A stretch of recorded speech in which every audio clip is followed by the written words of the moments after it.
નમસ્કાર, agenda at 9 સાથે હું છું હિના। બુલેટિનની શરૂઆત કરીએ। વડોદરાના હાલ બેહાલ થઈ ગયા છે અને એક તરફ અહેવાલ સામે આવી રહ્યા છે કે વિશ્વામિત્રી નદીની સપાટી વધી રહી છે। જી હા, વિશ્વામિત્રીની સપાટી 25 ફૂટ પર પહોંચી છે। ભયજનક સપાટીથી વિશ્વામિત્રી 1 ફૂટ દૂર છે।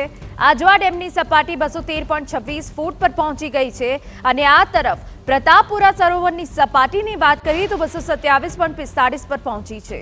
ઇન્દિરાનગરમાંથી અત્યાર સુધી 200 લોકોનું સ્થળાંતર કરવામાં આવ્યું। નાગરિકોના સ્થળાંતર માટે 30 બસ તૈયાર કરવામાં આવી। હવે વરસાદ નહીં પડે તો પ્રતાપપુરા અને આજવાના દરવાજા બંધ રખાશે। પરશુરામ ભઠ્ઠા અને સિદ્ધાર્થ બંગલોઝ વિસ્તારમાં એનડીઆરએફની ટીમ ખડે પગે છે। આગોતરા આયોજનના ભાગરૂપે 2000 ફૂડ પેકેટ પણ તૈયાર કરાયા છે। જો કે રાહતની વાત એ છે કે હાલ ઉપરવાસમાં કે વડોદરા શહેરમાં વરસાદે વિરામ લીધો છે। વડોદરામાં વિશ્વામિત્રી નદીએ ચિંતા વધારી છે। ભારે વરસાદ અને પૂરની શક્યતાને પગલે તંત્રનો નિર્ણય છે કે મનપા સંચાલિત શાળાઓમાં આજે રજા રહેશે। જી હા, જિલ્લા શિક્ષણ અધિકારીએ આ મોટો નિર્ણય લીધો છે।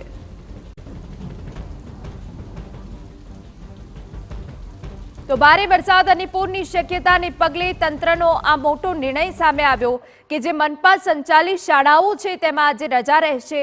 જિલ્લા શિક્ષણ અધિકારીએ આ નિર્ણય લીધો છે। આપને જણાવી દઈએ કે હાલ ઉપરવાસમાં અને વડોદરા શહેરમાં વરસાદે વિરામ લીધો છે, પરંતુ જે ભારે વરસાદ વડોદરામાં વરસ્યો હતો તે બાદ અનેક વિસ્તારોમાં હજુ પાણી નથી ઓસર્યા। બીજી તરફ વિશ્વામિત્રી નદી એક તરફ ચિંતા વધારી રહી છે, કારણ કે માત્ર 1 ફૂટ દૂર છે હવે ભયજનક સપાટીથી।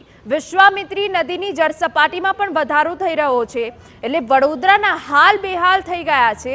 હજુ પણ સ્થાનિકો પરેશાન છે। જો કે તંત્ર દ્વારા અગાઉ તૈયારીઓ કરવામાં આવી હતી, એનડીઆરએફની ટીમ તૈનાત કરવામાં આવી છે અને એ સિવાય 2000 જેટલા ફૂડ પેકેટ તૈયાર કરવામાં આવ્યા છે।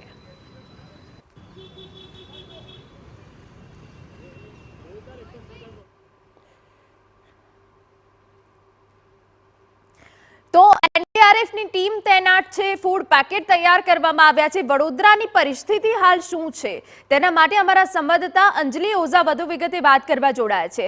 અંજલિ, વડોદરામાં વરસાદે તો વિરામ લીધો છે, પરંતુ એક તરફ વિશ્વામિત્રી ભયજનક સપાટીથી 1 ફૂટ દૂર છે, બીજી તરફ અનેક વિસ્તારોમાં હજુ પણ પાણી ભરાયેલા છે। જો કે તંત્રએ આગોતરા આયોજન કરી લીધું છે। હાલ વડોદરાની આપ શું પરિસ્થિતિ જોઈ રહ્યા છો?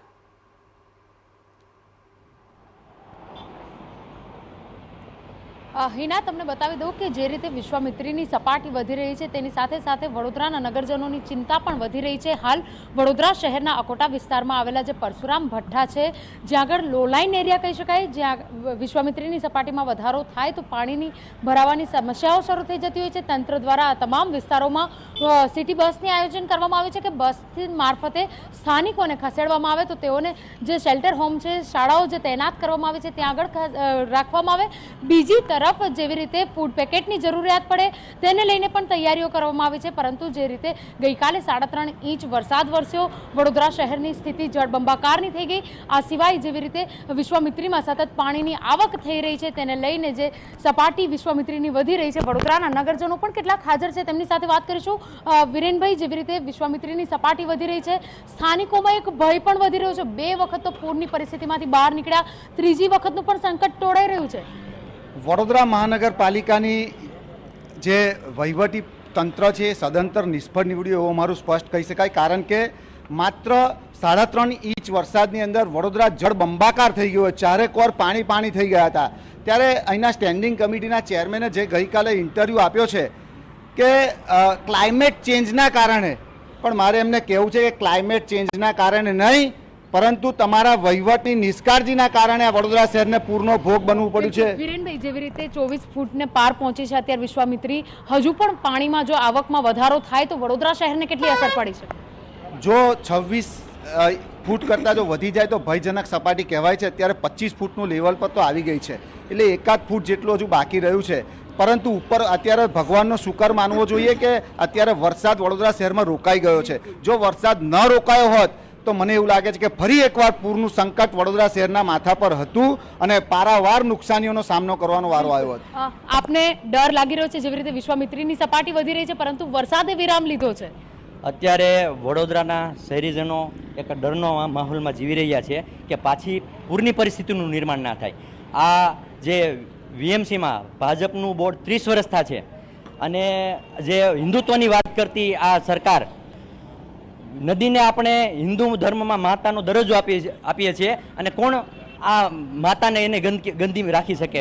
એટલે ખૂબ જ દુઃખની વાત. તકલીફ કેટલી પડી રહી છે? લોકો અત્યારે ખૂબ જ કપરી પરિસ્થિતિનો સામનો કરી રહ્યા છે. અત્યારે ભયના હેઠળ માહોલ હેઠળ જીવી રહ્યા છે કે ક્યારે પાણી છોડાશે શું છે. એટલે બધા લોકો અપડેટ લઈ રહ્યા છે પણ એક ખરેખર કપરી પરિસ્થિતિનું નિર્માણ થયું છે. અને એનું મુખ્ય કારણ એ છે કે આ વીએમસી હું તો આને જવાબદાર માનું છું કારણ કે જેટલું દબાણ થયું છે એન્ક્લોઝમેન્ટ જેટલું થયું છે અને 30 વર્ષથી આ બોર્ડમાં હોવા છતાં જો તમે સત્તામાં રહી અને લોકોને આ પૂરની પરિસ્થિતિનું નિર્માણ માનવ સર્જિત પૂરનું પરિસ્થિતિનું નિર્માણ થયું હોય તો એના માટે તંત્ર જવાબદાર છે. બિલકુલ. તો જેવી રીતે લોકો માની રહ્યા છે કે તંત્રની જ નિષ્કાળજી અને બેદરકારીના કારણે વડોદરા શહેરની વિકટ પરિસ્થિતિ થઈ રહી છે. ફરી એક વખત પાણીની જે તીવ્ર ગતિ છે તે બતાવવાનો પ્રયાસ કરીશું કારણ કે જેવી રીતે વડોદરા શહેરની જીવાદોરી સમાન વિશ્વામિત્રી નદી છે. આ વિશ્વામિત્રી નદીમાં સતત પાણીની આવક થઈ રહી છે.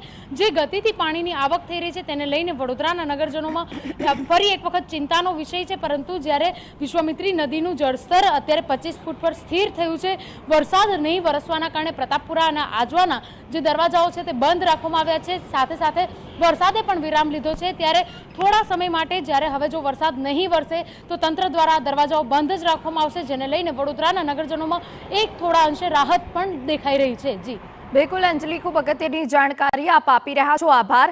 તો જે રીતે અમારા સંવાદદાતાએ વિશ્વામિત્રી નદીને અડીને આવેલા પરશુરામ ભઠ્ઠા વિસ્તારની દશા બતાવી.